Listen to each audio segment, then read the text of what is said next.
So in the last video, we used AI or Google, whichever was working better for you, to get some images that will act like stickers that will go on to some toys and parts of the train. So let's start. And just so you know, I took my train file and cleaned up and got rid of some of the extra stuff just so it's not in the way. So you can see my scene a little better, but obviously you don't have to do any of that just yet. So let's go ahead and hit Shift A, go to Image and Mesh Plane, and your folder with your things should show up. And I have a few extra ones, I believe. Hang on just a second. Okay, I have some from where I was experimenting earlier, but these are the ones that I got for last time. And I think we did the cow, the elephant, the giraffe, and I believe I had you do some kind of graffiti logo. But then I went ahead after the video and got some little people that kind of look like late 1800s attire that could be passengers on the train, or maybe the train conductor and the train engineer. So if you want to get those too, that's fine. If not, I'll let you have some flexibility, but you'll definitely need the animals and the graffiti logo. So for now, I'll start with the giraffe, and I'll hit the slash key. So I'm just focusing on the picture, and it's laying flat. So we're going to rotate this on the x-axis 90. And that will have our giraffe standing up.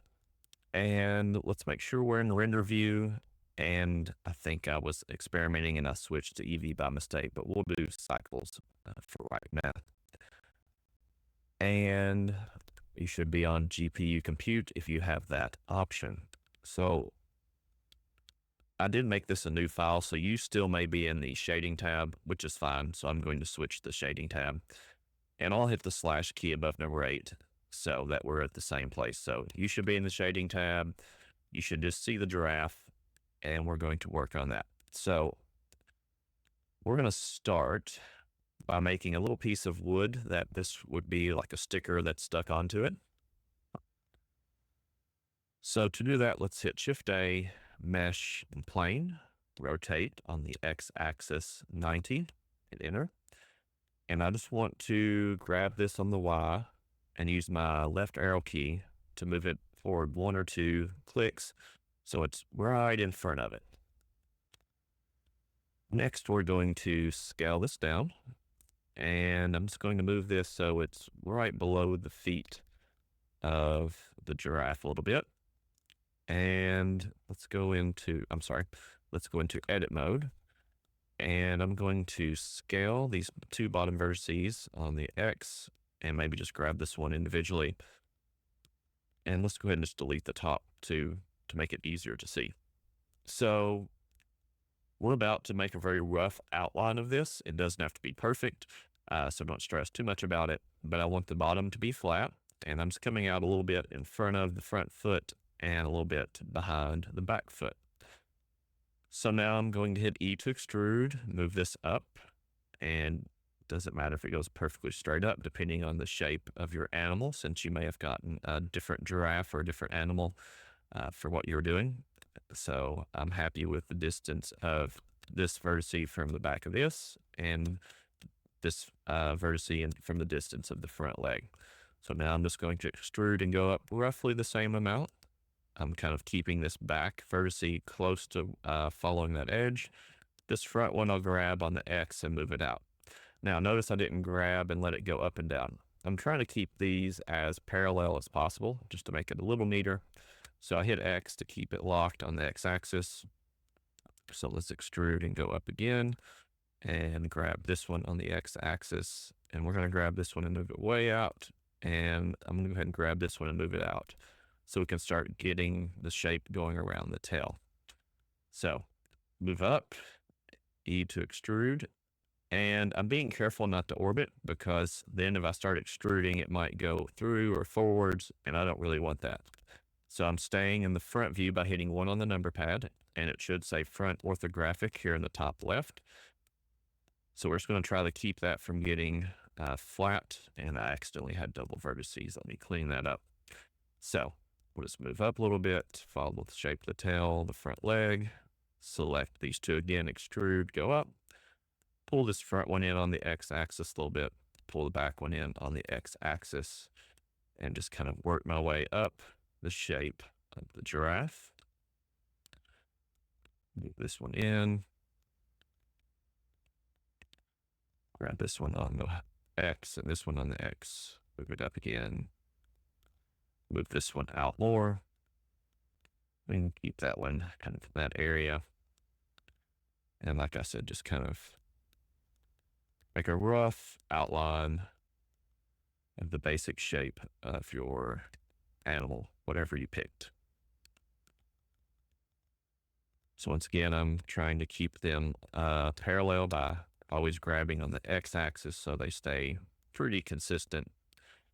And let's just scale this on the x since I'm going out about the same distance in both directions. Scale this in, and it doesn't have to line up perfectly with the top of this. It's okay if it comes up above if you run out of room, because I want some extra space above the ears there. Okay, so we have a real rough shape.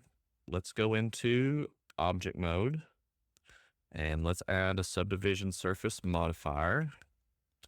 And let's set the viewport level to 2. And the main thing I'm looking at is to make sure that none of the sticker is sticking out past this. And we can scale it and adjust it a little bit if need be, but as long as nothing is coming out from behind it, when you've added the subdivision, it should be fine. Okay, so now let's go into edit mode again. Oh, sorry, let's not go into edit mode. Let's go ahead and apply the subdivision. Now, let's go into edit mode, hit A to select it all, and I'm going to grab it on the y-axis and pull it out a little bit to the front. Now I want to mirror this so I can get an exact copy here on the back. So add mirror modifier, make sure you are in edit mode, and we'll need to switch this to the z-axis. Now you might be thinking that it should be the y, and the reason that we have to use z, we added the plane it was laying down and then rotated it up. And the plane has its own axis, and for it, it's been tilted up, so the z-axis is this way. Now, we could go back and apply the rotation of the object, then y would work, but for this, it doesn't really matter, and it would just be an extra step. So we're going to leave it like this. And then last, I want to select this outside edge. Oh, sorry. First, I want to turn on clipping.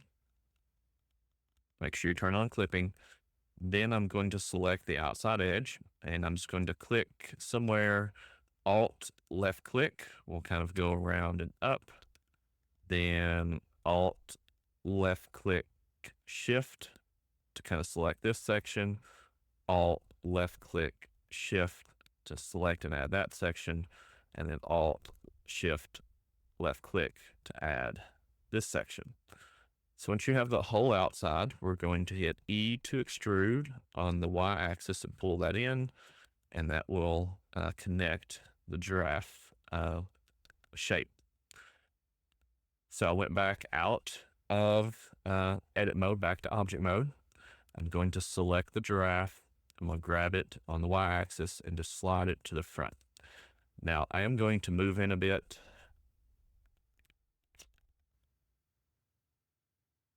Sorry, I had to pause for a second, had a phone call. So we're going to grab this on the Y and use the arrow keys to move it so it's just in front of it. So here it's inside of it, here it's right in front. Now I want this to be mirrored on the back. So now we're in object mode. We have the giraffe selected. We're going to add the mirror modifier. And this time we're going to mirror it around this piece of wood. And we're going to mirror it along the Z-axis once again. Oh, there we go. You only need Z because we rotated this 90 degrees, changing the direction of its own Z-axis. So now the giraffe will be on the front and the back. So we're just going to make the white part transparent so you don't see it, and then just join it to this. So this is probably the quick and easy fix, but it's not always the best fix. and I will show you the other ways with the other decals that we have. But if you need something quick and easy, then what we're doing will work for that. So we have the giraffe. It's attached to a little piece of wood, which let's go ahead and give the piece of wood a wood material. So I selected what should be a wood material, and it looks black because it's not been UV unwrapped. So I'm going to select the wood part, hit A to select it. I am in edit mode. So you select it, go into edit mode, A to select all of the vertices, U to unwrap, and we'll just do Smart UV Project, hit unwrap, and now it's going to have our wood texture. Okay, now we'll select the giraffe, and what we need to do is create a way to make all of this white background transparent. And then everything that has color will keep what the principal BSDF node is doing. So I am going to unplug the alpha just because we're not using that. And I'm going to change the roughness to 0 because stickers are typically kind of shiny. And I forgot I wasn't in cycles. I don't think in Material Preview the transparency will work, but we'll check in a second. But for now, we'll work in cycles. So let's go into the node shader editor, hit Shift A, and we're going to add a mix shader. Be careful, there are some other nodes that say mix, so make sure you do get the one that says mix shader. And we're going to put it right here. And we're going to connect the principal BSDF to the bottom selection. So what this does, we have one slot that's going to use this top part, which we don't have anything, so it's black. And then we have at 1, we're using all of this. If you're in the middle, you're using a combination of both, and that's why it's getting darker since this top one doesn't have anything. So we need something to make the white parts transparent. So we're going to search for the transparent BSDF, and this will be our top shader. So now we can make it completely transparent and disappear, or we can make it totally giraffe. So 0 means transparent, 1 means we have the giraffe image.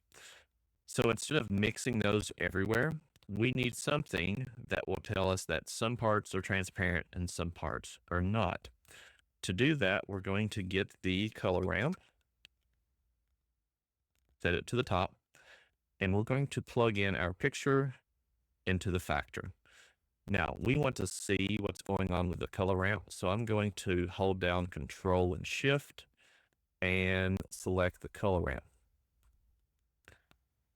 So we're going to create a mask or a template, and what we want is anything that has color to be black, which should be 0, and 0 should be the principal. I forgot how it set it up. We can reverse it if I get this backwards. So we're going to move the black over, and you can see as I move this black part over, everything that has color starts to turn black. Now, we don't need any of this light gray transition. So instead, I'm going to move this to the left and change the way Blender calculates this color transition to constant. So that way it's completely black. Now I didn't see that logo in the background, and that's what watermarks will do for you. But I think we might be able to get away with, there we go. So if you have a watermark, you may have to get a different image. And I do have a watermark here in the corner. So for the sake of time, I'm not going to get a new image, but you can use AI to make one that shouldn't have a watermark.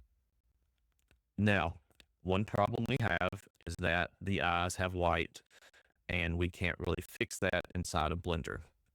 And I didn't want to open up a new program and teach you a new software to do this. So for right now, we're just going to be okay with the fact that the eyes are going to be transparent also. We did get one image that had a green background, and the purpose of getting that green background was to allow us to avoid this problem. But for now, we're just going to be okay with it. So now that we have a pretty clean outline, most of the giraffe is black with the exception of those white parts.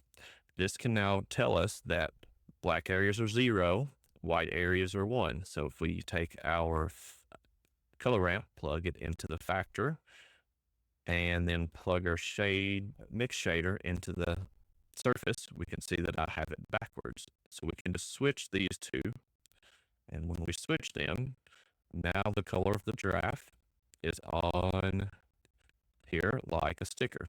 And you are going to get a little bit of this edge, and that's one of the downsides. Sometimes you end up with some little strange artifacts, and I do have this watermark that if I really needed to, I could get rid of doing a few things, but we're not going to worry about it right now. So last thing we need to do, if we look in solid view, we still have the flat planes, and we see that.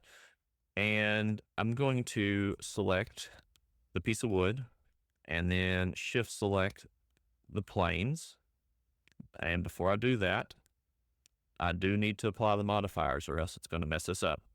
So select your little wooden piece, apply the mirror modifier, select the two planes that are the giraffe, apply the mirror modifier, select the piece of wood, shift select the two planes and hit Control J, and that will make it one piece. And the reason I did the giraffe is because from most angles, you're going to see this plane and it's going to be hard to select the other thing. So now we can go back to render view and we can see that the transparency is working. If we go into material preview, oh, it does work. They've updated that. And I'm curious if Eevee will also work. Let's go to Eevee. Okay, good. Eevee used to not work this easily with transparency, but it looks like they've updated it. So we do have all options when you're working. You can just use the material preview to kind of see what you're doing, or Eevee or cycles.